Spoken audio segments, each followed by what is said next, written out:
Okay. Hey everybody. Christian here. I'm going to shoot a few free training videos for you while we're all stuck inside during the great Corona camp out of 2020.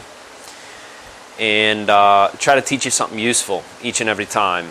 And today's topic, I want to talk about the connection between emotions and digestion, but in a really practical way. There's some things I think everybody knows, but there's other things that really nobody else is going to tell you about how emotions affect what I call your pivot. If you're not a student of the pivot protocol, I'm referring to some concepts and words that I teach you inside the program. Hopefully you think it's valuable to make your digestion healthy again.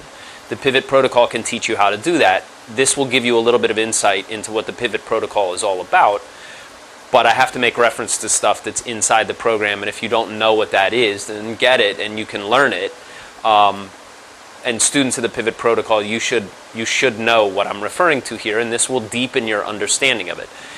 The main thing I want to teach that I think is super valuable at this time, because it's right in our faces, it's right here. You can tell I'm taking the Corona thing seriously because my beard is doing great right now. And so the connection between emotions and what happens to your digestive organs. If you know what this is, you know what to look for, you know what to look out for, and the pivot protocol will teach you how to heal it. And I'll even talk about some of that stuff today, like how you fix your organs because of emotions and what emotions do. Now, the big emotion right now is everybody's worried. And what's going to happen, and am I going to get sick, or somebody I love going to die, or whatever. And that's normal, and that's probably smart, right? This is it's a serious condition. Just so you know, anytime a disease jumps from an animal to a human, and you get an epidemic like this, it's called zoonotic diseases. Zoonotic meaning came from an animal and then jumped into the human population. It's serious because there's no, right, the big thing is there may be no immunity. A whole segment of the population has no immunity to it. Some people will fight it off just by accident, like your immune system knew how to solve it. But that's why, anytime you have a zoonotic infection, pandemic, it can rip through the population. So people are worried, and rightly so. And you don't want to be too worried. So I want to tell you one trick. I mentioned this in the email yesterday. If you read my daily, I'm going to teach you one silly thing that nobody's talking about on the news. It's another thing, and I just want to slap my forehead. Why does nobody talk about this? Or maybe somewhere some people are mentioning it, but everybody's like, wash your hands, wash your hands. It's like, okay, wash your hands. Obviously, but there's one simple thing you can do. It's an airborne disease. There's one thing you can do to prevent it from getting in your body. It's very simple. So I'll tell you in a second. But the worry thing affects, each organ is affected by one specific emotion most of all. And they're connected, so, worry is going to affect, for example, your spleen. It damages the spleen, but I don't mean it damages your organ like getting a bullet through it. I mean it damages how your spleen works. It stops your spleen from working. Now, if you know the pivot protocol, the spleen has a specific job. I won't go into all of it here, but the specific job that it has to do is to separate food. It pulls out the nutrients and sends the waste into the intestines. It's the first thing that does that. So it's so important. It's like the sorting room of the mail, the post office. Right? This one goes over here, this one goes over here. It takes the nutrients that you need to use and it pulls it out of the food, and then it sends the waste into the intestines, and then your intestines do that again. But just to focus on the spleen, when you're worried all the time, like a lot of people are right now, like you kind of should be, but hopefully not to the point that you make yourself sick, which is the purpose of this video, that worry damages your body's ability to extract nutrients, we would say, right? You're taking the nutrients out of the food. If that doesn't happen at the level of your spleen, everything that goes into your intestines turns into mush. Now, in the pivot protocol, I explain what food stagnation is, how food stagnation causes dampness, what dampness is, what the symptoms are when you have dampness, okay?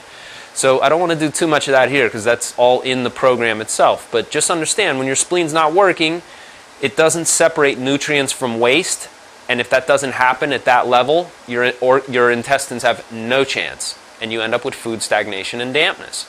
Okay, and then that leads to something in the liver, and that leads to something in the stomach, and that makes a bigger problem for your spleen, and round it goes. And then you very quickly get reflux, but you develop other long-term digestive problems. Now you can fix all of that stuff. That's what I teach you in the Pivot Protocol, Phase 1 and the Master Class together. But worry, I want to talk about how you minimize your worry, but worry is going to affect the spleen in that way. Now, yes, it's normal to be worried about what's happening in the world. That would be a normal human reaction. But this is the thing that I don't hear anybody talking about on the news, and it's just too bad. It's an airborne illness. If you're staying away from other people, good. That's you're doing enough to prevent exposure to it. Now, you got to go to the store, you got to go to the post, you got to run the kids to the doctor or whatever, right? So you had to go outside. Now you're around other people. Maybe you're enclosed in a, you're shopping and you're enclosed around other people, breathing in and out, coughing, right, sneezing, whatever, and maybe not being very, considerate of others, or just, unable to contain, their own breath contains the virus. They don't know it. You don't know it. Suddenly you're breathing in a bunch of droplets, right, as they're being described to you. But look, there's such a thing called viral load. You don't just get sick because one virus came in contact with you and suddenly you're dead. It doesn't work that way. Your body has to be overwhelmed by it. So if you breathe in a bunch of virus, there's a lot of there's like tons of it going into you, okay? If you get it inside you, your body's going to have a reaction to it. Maybe it can fight it off. Maybe it succumbs to it. That's where your body's ability to really be resilient, making your body strong, making your digestion strong so your immune system is able to fight.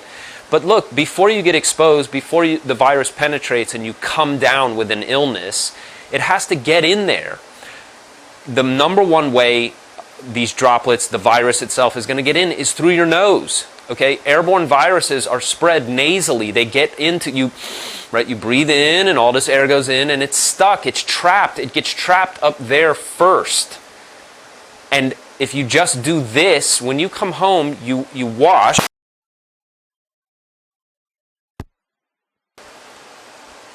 When you come home, you wash your hands.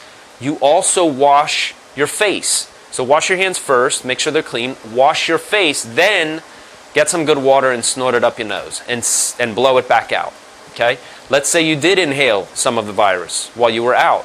Blow it out. Get it out of your body quickly. It won't penetrate. Your immune system doesn't need to do a lot of work because you didn't get infected. You got exposed, but you weren't infected. The infection didn't take root. It didn't get deep inside your body.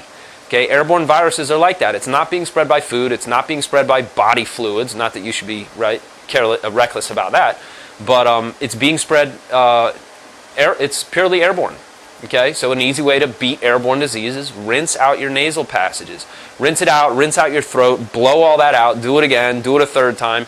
Do this 2 or 3 times a day, you're going to be safe. Your chances of getting infected are so minuscule, right? Unless you're being really careless. You're not going to get, most people are going to be totally fine.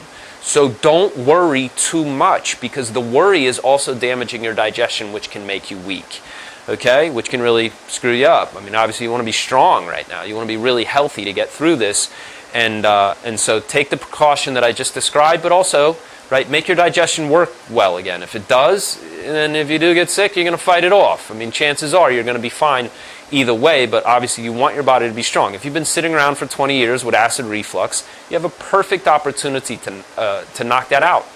And if you want my help, that's why I created the Pivot Protocol. So I'll come back and keep these free videos going. I hope you enjoy them. I hope it helps everybody get through the whole thing without losing their minds. And obviously stay tuned, and thank you everybody for your business in the past year. And if you haven't started on the Pivot Protocol, why not? I mean, you have nothing to lose. Your whole focus right now is on getting well and staying well, so let me help you. That's what the Pivot Protocol is there for. Okay, thank you.